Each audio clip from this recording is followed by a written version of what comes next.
सो जब business dealing होती है तो रिवेन्यू रिकॉग्निशन भी वहाँ होता है। तो ये हमें ध्यान रखना है कि रिवेन्यू रिकॉग्निशन का कॉन्सेप्ट क्या है। कितने लोग ये सोचते हैं कि जब पैसा मिलेगा तो ही रिवेन्यू रिकॉग्नाइज होगा। नो, रिवेन्यू रिकॉग्निशन का मतलब अमाउंट ड्यू हो गया तो भी वो मान लिया जाता है कि रिवेन्यू जनरेट हो गया। ठीक है, क्योंकि हम लोग जो अकाउंट्स पढ़ते हैं वो अक्रूवल बेसिस पे पढ़ते हैं, नॉट कैश बेसिस पे। ठीक है, अक्रूवल बेसिस ही कंपनीज एक्ट 2013 में भी एक्सेप्टेड है। जैसे कि आप किसी को उधार बेचे तो क्या आप उसका रिकॉर्ड नहीं करोगे अपने बुक में? जब वो पैसा देगा तो रिकॉर्ड करोगे। दोनों ही करते हैं। पहले जब आप सेल करते हो तो उस समय रिकॉर्ड करते हो, उस पे कितना प्रॉफिट हुआ वो अपना अकाउंटिंग इक्वेशन में दिखाओगे। हाँ, जब वो बंदा तुम्हें कैश वापस देगा तो कैश का कैश बेसिस पे अलग रिकॉर्ड होगा कि कैश पे पैसा आ गया, उसको रिकॉर्ड करेंगे। लेकिन जिस समय ट्रांजेक्शन हम लोग करते हैं, व्हेन ट्रांजेक्शन इज ऑकर्ड, ठीक है, बिटवीन टू पीपल और टू पर्सन और टू फर्म, तो revenue is assumed to be generated. जैसे एग्जांपल्स में मैंने यहाँ बताया था, आप एक बार अच्छे से पढ़ेंगे। यहाँ मैं पढ़ रहा हूँ, आप ध्यान दो। According to revenue recognition concept, revenue is considered as realized when transaction has been taken place and obligation to receive its payment has been established। तो दिस मीन्स जब ट्रांजेक्शन होता है और पेमेंट की जब लायबिलिटी स्टेब्लिश हो जाती है या पेमेंट की ओबिलाइजेशन स्टेब्लिश हो जाती है कि पेमेंट करना है या पेमेंट लेना है, कुछ भी हो सकता है। अगर आप परचेस कर रहे हो तो पेमेंट करना है, सेल कर रहे हो तो पेमेंट लेना है। तो सेलर के लिए रेवेन्यू रिकॉग्नाइज होता है। द रेवेन्यू रिकॉग्नाइज का मतलब ये होता है कि when transaction has been taken place and obligation to receive its payment has been established. ठीक है, तो it is called okay. So अब आगे कह रहा है the recognition of revenue and receipt of payment are two different aspect. देखो यहाँ से आप लोग को और अच्छे से क्लियर होगा। ठीक है, तो यहाँ कह रहा है कि the recognition of revenue and receipt of payment are two different aspect. Okay, आप कैसे समझोगे इसको? You will better understood by the example what I have given here. So you see example 1. X sold goods to Y on 22nd February 2017। देखिए यहाँ पे cell कब हो रहा है? सेल हो रहा है 22nd Feb को, but you got its payment when? In the month of May. आपने सेल कब किया है? देखिए, फरवरी में सेल किया है और पेमेंट किस में मिल रहा है? मई में। अब आप सोचो कि रेवेन्यू रिकॉग्नाइज किस टाइम हुआ होगा। सो यहाँ कह रहा है recognition of revenue of this transaction is February 22nd। क्यों?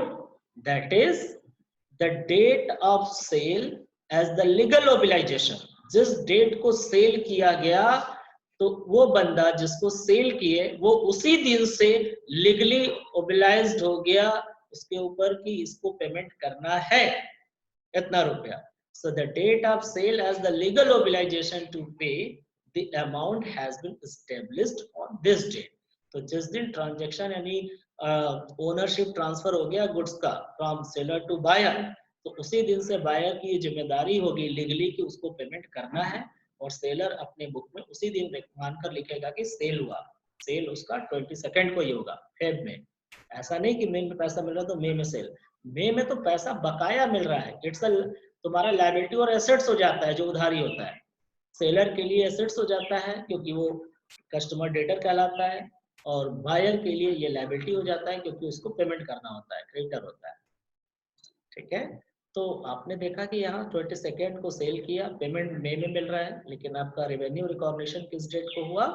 फेब में। तो रेवेन्यू रिकॉग्निशन प्रिंसिपल यही कहता है कि considered as realized when transaction has been taken place and mobilization to receive its payment has been established.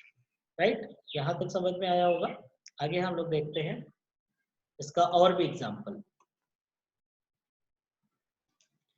अब यहाँ जो एग्जाम्पल आपको दिखाई दे रहा है, एग्जाम्पल 2।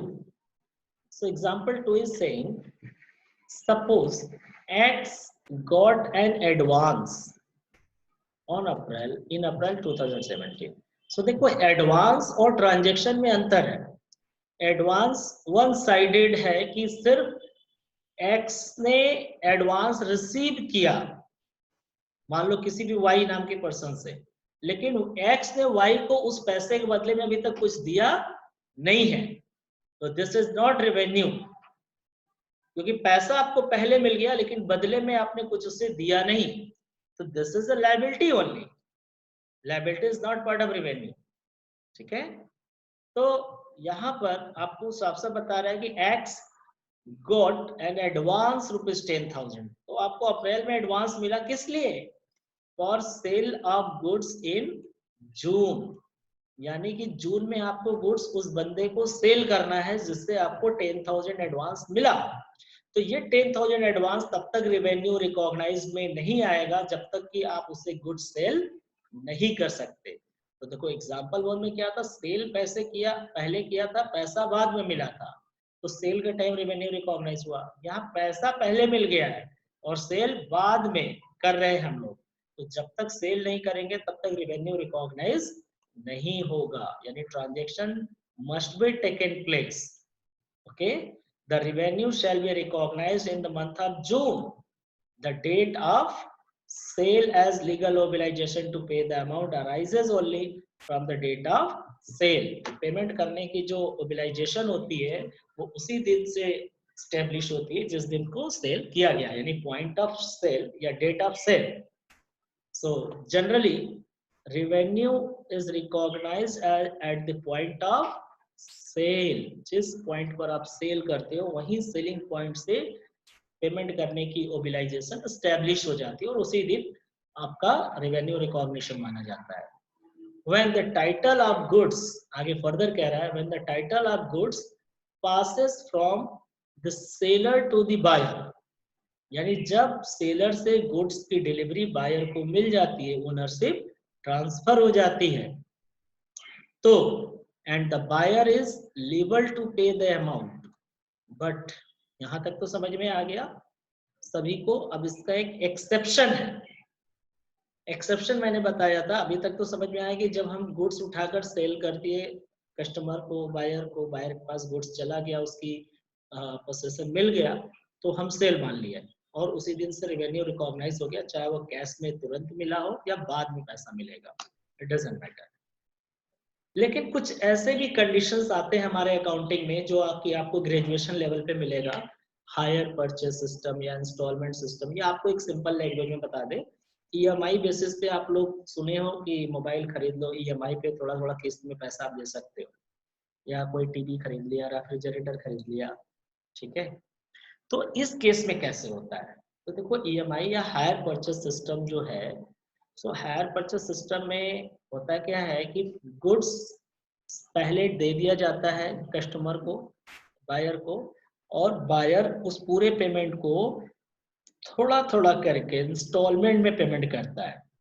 तो अब इस केस में हम सेल क्या मानेंगे या रेवेन्यू रिकॉग्नाइज क्या मानेंगे? देखा जाए तो गुड्स तो पूरा चला गया, लेकिन इस गुड्स को बेचने का आधार क्या है? हायर परचेज है, किराया क्रय पद्धति, मतलब थोड़ा थोड़ा करके हम लोग पेमेंट करेंगे इंस्टॉलमेंट में, ये कंडीशन है। ऊपर क्वेश्चन में क्या था पहले कि गुड्स हमने बेच दिया और वो पैसा देगा, उसमें ये कंडीशन नहीं था कि थोड़ा थोड़ा करके देगा या इंस्टॉलमेंट में देगा, ये पहले तय नहीं हुआ था, वो टोटल गुड्स का प्राइस तय हुआ था, तो इसलिए टोटल गुड्स की रेवेन्यू उसी दिन जनरेट हो गई थी। बट यहाँ कह रहा है कि गुड्स का पेमेंट हायर परचेज सिस्टम पे होगा, यानी the payment of installments by the buyer of such goods in future में किया जाएगा थोड़ा थोड़ा करके, और विच आर अनसर्टेन। अब पता नहीं वो पेमेंट करेगा भी कि नहीं करेगा, बोलेगा मेरे पास पैसा नहीं है, हम नहीं दे पा रहे हैं, या कोई डिफॉल्टर निकल जाएगा। ठीक है, so in case of default the seller will repossess मतलब सेलर क्या करता है, वो जो गुड्स बायर को दे रखा होता है वो वापस ले लेता है, the goods sold to the buyer. So the seller will repossess the goods sold to the buyer. अगर से बायर अपना इंस्टॉलमेंट का पेमेंट टाइमली नहीं कर पाता है, 2-3 इंस्टॉलमेंट नहीं दे पाया, तो बायर आता है उसके घर और उसकी पोसेशन ले लेता है. So in such cases, it is difficult to determine the revenue amount at the time of making sales. अब यहाँ बहुत कठिन होता है कि हम कितना एज्यूम करें कि सेल हुआ. तो इस केस में एक बीच का रास्ता निकालते हैं. हम ये देखते हैं कि कितना पैसा उस सेलर के यहाँ ड्यू हो चुका है, मतलब कितना पेमेंट कर चुका है और कितना ऐसा ड्यू हुआ है जिसका वो पेमेंट नहीं किया है. उन दोनों को जोड़ लेंगे, उतना अमाउंट सेल माना जाएगा. तो यहाँ कह रहा है in such a case it is difficult to determine the revenue amount at the time of making sales. So revenue is recognized in proportion, उतना ही proportion revenue माना जाएगा या sale माना जाएगा to the amount of installments due on the date of accounting period. यानी जिस date को close कर रहे हैं उस डेट तक जितना पैसा उसके ऊपर ड्यू हो चुका है इंस्टॉलमेंट का, उतना ही सेल माना जाएगा. ड्यू का मतलब टोटल ड्यू कितना हो चुका है उस डेट तक, क्लोजिंग डेट तक, उसमें जितना पेमेंट कर दिया वो तो मिल ही गया, और जो पेमेंट नहीं किया वो भी आपको सेल में एज्यूम किया जाएगा. लेकिन कौन सा, जो ड्यू हो चुका है. ड्यू का मतलब जिसका ड्यू डेट आ गया है पेमेंट करने का लेकिन पेमेंट नहीं किया है. तो यहाँ तक आता है, ये एक्सेप्शन था इसका कि गुड्स को सीधे उठा के ओनर को दे देना ही रेवेन्यू रिकॉग्नाइज नहीं हो गया, जबकि सेल को हायर परचेस सिस्टम पे किया गया है. जनरल केस में हमेशा गुड्स सेल किया जाता है, उठाकर गुड्स कस्टमर को दे दिया, चाहे वो पैसा तुरंत दे या बाद में, उसको सेल मान लिया जाता है. लेकिन हायर परचेस के केस में हम प्रोपोर्शनेट अमाउंट को सेल मानेंगे जितना वो पेमेंट किया है और जितना उसके ऊपर ड्यू हो चुका है. राइट. तो यहाँ तक खत्म हो गया. अब आते हैं हम लोग लास्ट जो है verifiable objectives concept or verifiable objective principles. So before going to start this, sir, thank you. तो ये हम लोग आते हैं अब इसमें. तो देखिए आप लोग, वेरिफिएबल ऑब्जेक्टिव कॉन्सेप्ट और verifiable objective principle. So it is saying that this concept requires that accounting transactions should be recorded in an objective manner. क्या कह रहा है, ऑब्जेक्टिविटी प्रिंसिपल यानी वेरिफिएबल होना चाहिए. वेरीफाई समझते हो. तो जो भी हम रिकॉर्ड कर रहे हैं बिजनेस का, बुक्स ऑफ अकाउंट में जो भी रिकॉर्ड कर रहे हैं, there should be in a proper manner so that the objective should be fulfilled. और ऑब्जेक्टिव क्या होता है कि कोई भी चीज बायसनेस ना हो, कोई चीज रॉन्ग ना हो.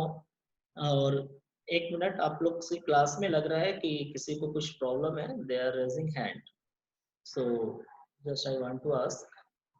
So this concept, it is saying this concept requires that accounting transaction should be recorded. यानी जो भी चीज रिकॉर्ड कर रहे हैं, it should be recorded how? In an objective manner. Means उसका कोई उद्देश्य, मीनिंगफुल वे में होना चाहिए. And this should be free from personal bias of the account. यानी पर्सनल पक्षपात उसमें नहीं होना चाहिए. अपने पर्सनल मोटिव के लिए उसको मैनिपुलेट नहीं किया जाना चाहिए. सब कुछ एकदम प्रूफ के साथ होना चाहिए record, so that anybody if they want to know कि how this transaction has been arise, there should be proper evidence, proper proof, proper voucher, source of document should be there, so that the person can verify the transaction from where this transaction has come. So this is feasible only when each transaction is supported by documentary evidence or voucher. तो voucher क्या होता है, हम already पढ़ा चुके हैं आप लोगों को. हर एक organisation, each and every organization having their own vouchers printed over there, the name of organization and other details. voucher क्या होता है, जैसे मैं एक बता दूं, कि मैंने एक एग्जांपल भी लिया था, आप स्कूल में पढ़ते हो, स्कूल बस, आपको पता है कि बस में फ्यूल फिल कराना होता है। तो जब बस में फ्यूल चाहिए, सपोज दैट 2000 का फ्यूल फिल कराना है, तो उसके लिए पैसा कहाँ से आएगा? ड्राइवर अपने पास से तो कराएगा नहीं। तो ड्राइवर कहेगा अकाउंटेंट से फ्यूल भराने के लिए, तो जो पहले अथॉराइज पर्सन से कहेगा, मान लो स्कूल के प्रिंसिपल से, तो स्कूल प्रिंसिपल इंस्ट्रक्शन देगा अकाउंटेंट को, तो अकाउंटेंट क्या करेगा, एक वाउचर बनाएगा, वाउचर पे लिखेगा कि 2000 रुपया सैंक्शन किया जा रहा है फ्यूल के लिए, ठीक है। और वो वाउचर लेकर ड्राइवर जाएगा कैशियर के पास, चाहे हो सकता है अकाउंटेंट ही कैशियर हो या कोई दूसरा हो। कैशियर अपने पास उस वाउचर को रखेगा और उसको 2000 रुपया देगा। अब ड्राइवर उस 2000 रुपये से जाकर फ्यूल भरवाएगा और फ्यूल की रिसिप्ट लेगा, और वो रिसिप्ट लाकर कैशियर को देगा। कैशियर उस वाउचर के साथ उसको स्टेपल करके रख देगा। अब बुक में जब ट्रांजेक्शन होगा फ्यूल का, अब कोई जानना चाहेगा कि अपने मन से तो नहीं लिख दिया, तो उसके लिए प्रूफ होगा, एविडेंस होगा, वाउचर भी है, उसका सोर्स डॉक्यूमेंट भी है, कि कैश मेमो भी है कि देख लो इतने रुपए का फ्यूल इस डेट को फिलअप कराया गया है, ठीक है। तो this will verify the objective, और कॉन्सेप्ट आर वेरीफुल ऑब्जेक्टिव, इसीलिए इसको कहते हैं कि कोई भी बुक पे ट्रांजैक्शन होता है, they should be supported by the source of document और vouchers. For example, in case of purchase of goods for cash, अगर हम गुड्स कैश परचेज करते हैं तो there should be cash memo, cash memo होना चाहिए। In case of credit purchase of goods, अगर हम उधार खरीदते हैं, बोलते हैं कि हम नगद नहीं लिए बाद में पैसा देंगे, तो उसका इनवॉइस होना चाहिए, यानी बिल होना चाहिए, invoice, and copy of delivery challan to be examined. जिस जगह से गुड्स डिलीवर होता है तो एक चालान पेपर होता है, बिना चालान के उस गेट से पास नहीं होती है गुड्स, ठीक है, तो वो होगी उनके पास। Similarly, if machine is purchased, so invoice of machine and receipt of payment made be examined. सो आप आसानी से देख सकते हो कि हम जो भी अकाउंट्स में लिखे हैं एक्सपेंसेज या इनकम, तो कहाँ से आया है, किस वजह से आया है, उसका वाउचर क्या है, सोर्स डॉक्यूमेंट क्या है। अगर ये सारी चीजें हैं तभी हम रिकॉर्ड करेंगे। दिस मीन्स कोई भी अकाउंटेंट अपनी मनमानी तरीके से रिकॉर्ड नहीं कर सकता। यही प्रिंसिपल बताता है, each and every transaction should be recorded in the books of account, must be supported by the documentary evidence. It may be voucher, cash memo, purchase invoice, sales invoice, anything. ठीक है, there should be some evidence so that anybody can satisfy by seeing this. तो यहाँ तक समझ में आ गया आप सभी लोगों को। अब आगे देखिए, इसमें कह रहा है basic reason. The basic reason for adoption of historical cost. आपको पता है कि हिस्टोरिकल कॉस्ट हम पढ़ चुके हैं हम लोग इसी में। तो यहाँ जो वेरिफिएबल जो है, इसका लिंक यहाँ कैसे है ये आपको दिखा रहे हैं। The basic reason for adoption of historical cost as the basis of recording accounting transaction is that it is verifiable and is based on objectivity. For instance, amount paid for purchase of an assets can be verified from the purchase document, but in case of market value of assets, it is very difficult to verify it objectively. And as बोल रहा है it objectively as free as there is no verifiable document to ascertain the market value of assets। तो देखो historical cost concept क्यों हम लोग apply करते हैं, इसके पीछे लॉजिक ये है कि अगर हम किसी एसेट्स की प्राइस मार्केट प्राइस पे हम देखें, तो मार्केट प्राइस पे क्या रेट चल रहा है इसका कोई एविडेंस नहीं होता, उसका कोई वाउचर या सोर्स डॉक्यूमेंट नहीं होता कि हम रिकॉर्ड कर सके। बट हिस्टोरिकल कॉस्ट का मतलब होता है कि हम किसी भी एसेट्स का रिकॉर्ड उसके परचेज इनवॉइस पे करते हैं, कितने रुपए का परचेस किया उसका हमारे पास प्रॉपर वे में डॉक्यूमेंट है, उसके बेसिस पे रिकॉर्ड करते हैं। तो कोई भी व्यक्ति अगर जानना चाहता है इस एसेट्स की वैल्यू इतनी क्यों दिखाई गई, तो उस एसेट्स का इनवॉइस नंबर देखकर बता सकता है कि इतने रुपए पे खरीदा गया था और हर साल कब खरीदा गया था, कितने साल तक डेप्रिसिएशन लगाया गया और आज के डेट में इसकी कॉस्ट क्या है। They can satisfied. बट अगर हम अपने मन से मार्केट प्राइस लगा दें, मार्केट प्राइस ज्यादा कम कुछ भी हो सकता है और उसका कोई प्रूफ नहीं होता। इसीलिए हम लोग हिस्टोरिकल कॉस्ट को अप्लाई करते हैं, न कि मार्केट प्राइस को of an assets. This is the reason why कि वेरिफिएबल ऑब्जेक्टिव को फुलफिल करने के लिए।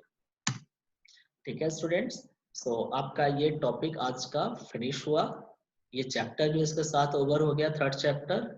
अब आप लोगों को इस थर्ड चैप्टर के प्रॉपर नोट्स, यानी first second third 3 chapters are finished. Okay, so you have to complete your proper way notes and then learn the question answer, learn the concept. Is there any confusion? So you can ask your queries.